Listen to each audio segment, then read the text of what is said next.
So welcome back to episode 4. This is part B of our show. Like I explained in the first half, we're going to have 2 segments for our show from now on. The first one's going to be the breaking news, and this one is where we're going to go in a little more depth. I do want to talk about some of the bad parts of summer. In the first half, we talked about some of the great parts, about the all-nighter and everything like that. Star Wars weekends, come on, that's great. But there are some disadvantages to going to the parks or going outside as it is in summer. If you're going to the theme parks and you have a seasonal pass, well, you already know that there's blackout dates. Why are there blackout dates? Because that's when it's most busy at the parks. And you pay a little less for your seasonal pass, so they ask that you don't come during the busiest times. Frankly, that's kind of a good thing. You know, you're not trying to fight the crowds, you're not dealing with the heat, you're not dealing with the rain. These are all realities of life in Florida. So, like I said, as you go outside, you're going to realize that it's really hot in the morning, then it rains in the afternoon, and then usually by night, hopefully it stops raining, and that's kind of the season in Florida.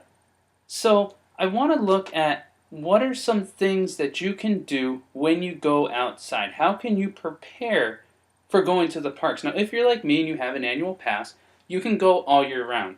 You want to go on Christmas Day? Well, it's going to be incredibly busy, but you can go to the theme park on Christmas Day or New Year's Day or whatever day. Now, when you come to summer, there are some perks to being an annual pass holder. For one thing, you can plan your trip up to 30 days in advance with a Fast Pass Plus. Now, that means you can choose Splash Mountain, Thunder Mountain, Space Mountain, if that's what you want to do. That's great, as long as you don't care about what you do the rest of the day. Because I'm going to tell you, Pirates is going to be packed. Some of the e-ticket rides are going to be jammed. So, what I do, I know there's going to be tons of people. I know it's going to be hot. I know this is summer. So what I do is I get the rides that I really want to do 30 days in advance, and the rest of the day, I enjoy. You do what you do, and if you don't get on something, you do it next time. That's a great thing about being an annual pass holder. Now, you also need to know it's incredibly busy, and how it works in Florida, like I already said, hot in the morning, rain in the afternoon, usually better at night. If you're going over to Epcot, my advice, go do World Showcase in the morning. Rope drop is at 11 o'clock. Be there.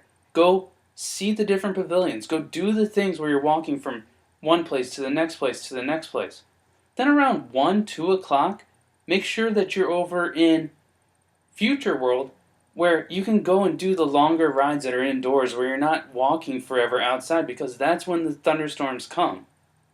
Now, I want to talk about thunderstorms for a minute. I want to say that don't be a fool. You live in Florida, or you're visiting Florida, and you know that there's potential for lightning. Florida is the lightning capital of the world. Something like 9 people die every year because of lightning strikes. I've done it. I've seen the rain clouds off in the distance. You hear the thunder, you see some bolts of lightning, you're like, I'll be okay.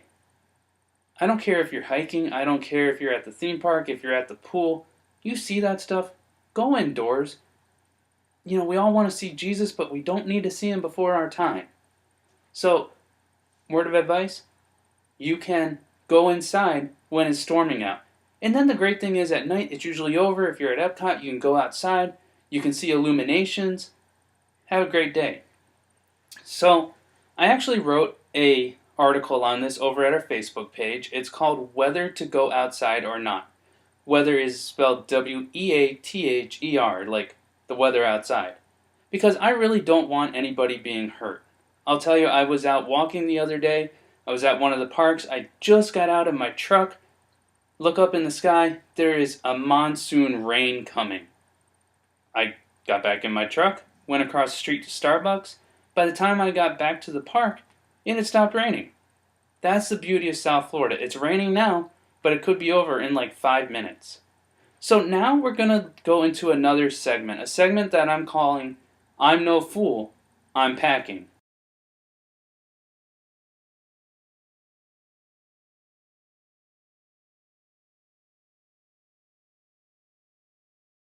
Now, that doesn't mean, that you have a rifle or something or that you have a pistol. That's not exactly the type of packing that I'm talking about. What I'm talking about is when you go outside, what are the things that you need to have? Some of these are going to relate to the theme park, but some of these are just good tips overall. Well, the first thing that I'm going to tell you that you need is a comfortable pair of walking shoes. When you're walking, running, doing whatever outside, you want to have a comfortable pair of shoes. You want something that doesn't hurt your feet. I have been to the theme parks and I've seen women wearing high heels walking around the parks. How much do we walk there? Those high heels have to hurt your feet. That's why I stopped wearing high heels. That's a joke. I've never actually worn high heels that I'll speak about here.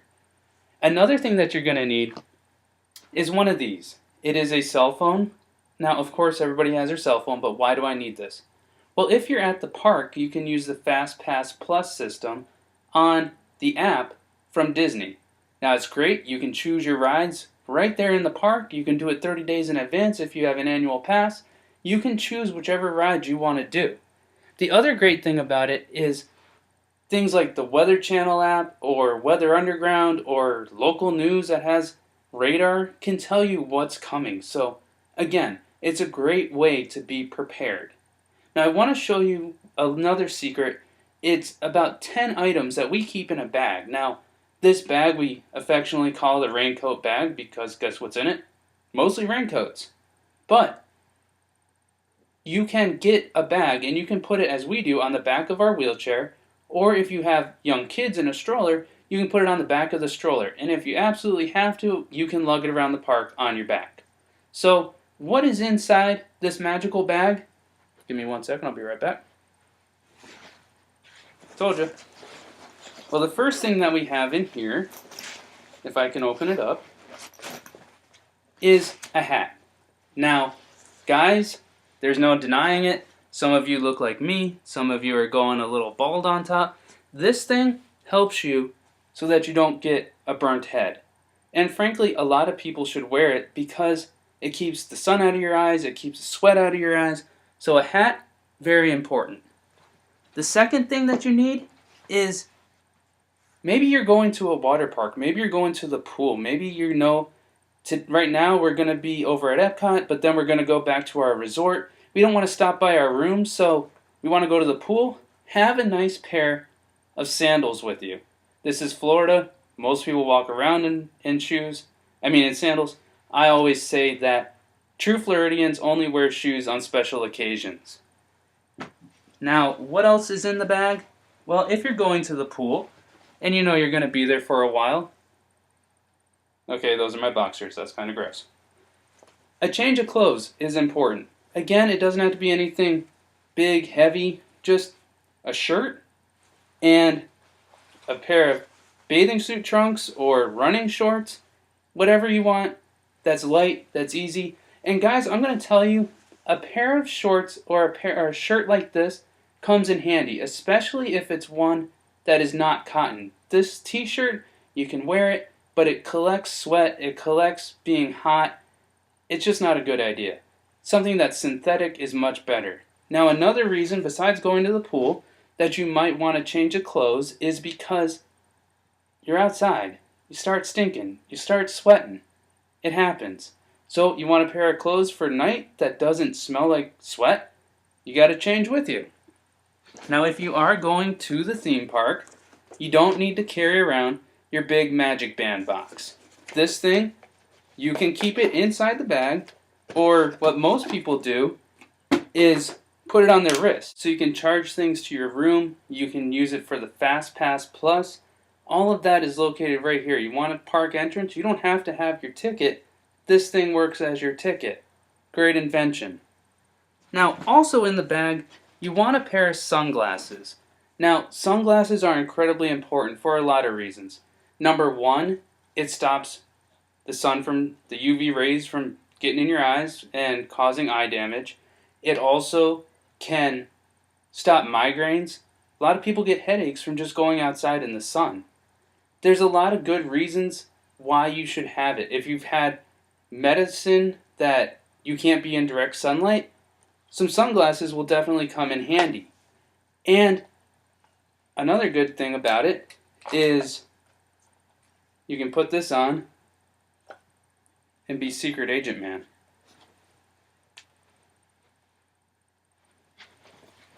Okay, I'm back. So, you don't want to be seen, you don't want people to know that you're with your family, you can wear a pair of shades. Again, in all honesty, you do need to wear them. Now, another thing that we bring with us, and I told you this in one of our first episodes, and that's about bringing food into the park. Well, how do you do it? How do you get your food inside the park? Again, if you're going to the Magic Kingdom, Disney, any Walt Disney World theme park, you're absolutely allowed to bring food into the park. Now, again, it needs to be something that is not going to rot, is not going to need refrigeration. So you can put a Walmart sub in here, and also some snacks. I've got some toaster pastries here. I've got a bag of chips. And with that, again, I'm not worried about spending all my money on food while I'm at the theme park. Kids are whining, kids are complaining. You don't have to go and get out of line and do all this hassle. You just open your bag, you pull out some chips, give it to the kid's happy. So, it's a great idea. Also, we have a fan.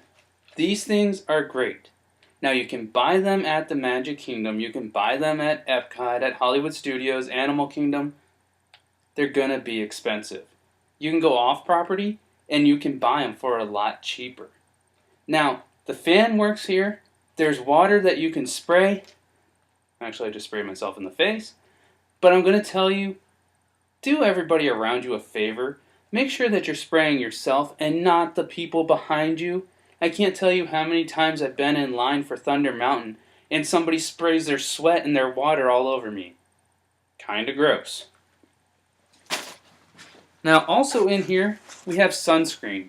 Guys, you need something that has good SPF, something that's going to protect you from the harmful rays of the sun. Actually, a lot of Floridians get skin cancer from going outside not protected. And I'm going to tell you, I'm not a big fan of this lotion type. Lotion is good, it's where most of us know sunscreen. And of course, you need to put it on your nose, you need to put it on your ears, you need to put it on the back of your neck. Unless you want to be like the Sandy Claus from Nightmare Before Christmas, also known as that big red lobster man. And guys, I've seen them. I've seen them at Disney World, big red lobster man. You don't want to look like that. This stuff is important, but what I really like is the spray kind. They have it where you can just spray yourself down. Now, why? I don't know if you can see, but I'm kind of hairy. So when I take the lotion and I put it all over, it's like putting lotion on your dog. So if you're like me and a little bit on the hairy side, the spray works incredibly well. Now you're going to want to reapply it several times throughout the day, and you're going to want something that's water resistant. You need water resistance so that if you're sweating, if you go to the pool, if you go on a water ride, you've got it covered. It's not just going to wash off. And I'll tell you, if it's not waterproof and it starts going into your eyes, it hurts like crazy. Now, what else is in here? The last thing that's in this bag, we have a poncho. Ponchos are great because if you buy them outside of the park, they're pretty cheap and they work pretty well. Now, a great thing if you go to Walgreens, Walmart, something like that, you can buy different colors for different people in your family. So if you know that your favorite color is green and your wife's favorite color is red and one of the kids likes yellow and the other kid likes blue, well, now you know whose is whose. You're not trying to decide, was this yours? Did I wear this last time? So, poncho, important. And a lot of this stuff applies for just going outside hiking. It's not only for the theme parks. So, that is going to be it for our episode on I'm No Fool, I'm Packing. So let me know how you guys pack for the park. So as we draw this episode to a close, I want to congratulate Cassie Rochford for answering correctly last week's follow Q question. Cassie sent her answer in via Instagram, which is amazing. We've actually had a lot of people send us stuff via Instagram. you guys want to reach out, Instagram is one of the ways you can do it. Now, the question was, what was the name of the mom in the Disney Pixar movie Brave? Of course, the answer was Queen Eleanor. And Cassie, you got the question right. I got your address, so I'm going to send you your prize. This week's Follow Q question goes back to the all-nighter, back to the 24-hour Disney days. This week's question is, when was the date of the first Magic Kingdom all-nighter here at Walt Disney World? You can send your answers via our Facebook page, followerme111 at yahoo.com, Twitter, SOSMIN, the number 1, Instagram, like I already said, follow me 111, and a new way is through Tumblr. Now, we also have what's coming soon is a blog. We're going to get off of the Facebook page as much, and we're going to use followme111.com as our new homepage. It's not set up the way that we want it totally yet, but you can go over there, you can see scaffolding and all, what's going on at followme111.com. I don't want you guys to forget about our meet and greet. That's going to be on June 27th at Downtown Disney, soon to be Disney Springs, at the Earl of Sandwich. And don't forget about the 100 subscriber challenge. That's still underway until our meetup on June 27th. So, if you guys have any travel needs, any tips, any prayer requests, please make yourself known. Let us know that you're out there, that you're listening, that this show is helping you. So, thanks guys. God bless you. Good night.